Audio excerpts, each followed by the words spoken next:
what the Chinese are thinking by leading the world in clean energy and creating millions of jobs in clean power as it builds vast solar and wind farms and shuts down coal mines? Government subsidies and company investments are now in the billions. Hundreds of firms are jostling for contracts to the point where Greenpeace says the growth of green energy is outstripping coal and oil. Don't they realize that President Trump's environmental plan of making America great again by promoting coal and fossil fuels, the scientists say lead to pollution, land degradation, asthma, cancer, and a rise in sea levels is clearly the best way forward.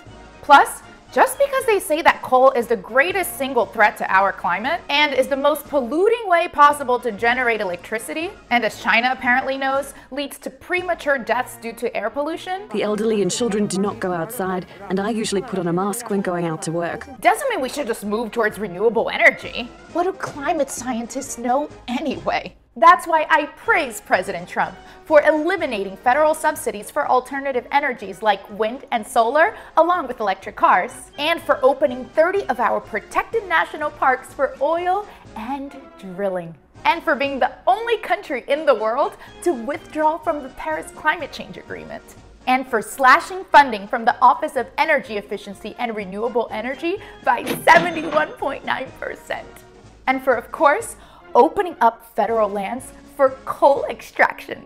Because like President Trump, I believe that it's important to always go with the solution that is the least efficient and provides the maximum amount of harm to our water, lands, air, and health.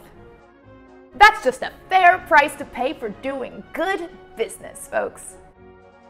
Which is why instead of renewable energy, the president and I also love oil pipelines, which are perfectly safe and rarely ever spill or cause lasting toxic damage.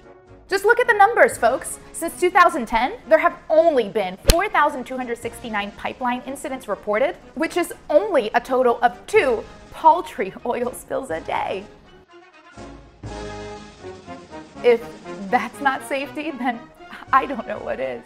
So I hope that during his last visit to China, President Trump inspired President Xi to abandon his green energy revolution and join America in being the global mavericks that we are by rejecting a global scientific consensus on climate change and moving away from clean energy towards big oil and coal.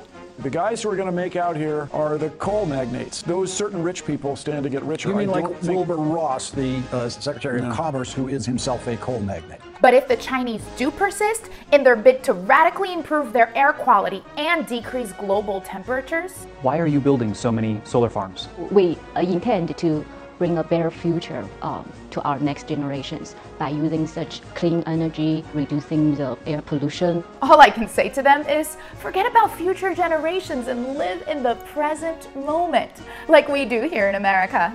It's a total disaster. It's a catastrophe. Better yet, to quote our beloved president, sad or loser. All right, everybody, I'm Elise. Thank you so much for tuning in. If you like this video, please share it with your friends, like me on Facebook, subscribe on YouTube, tweet at me, and if you want more information about Trump's crazy climate policies, some links are below. And yeah, that's it. I'll see you next time. Mwah. Beijo. Ciao.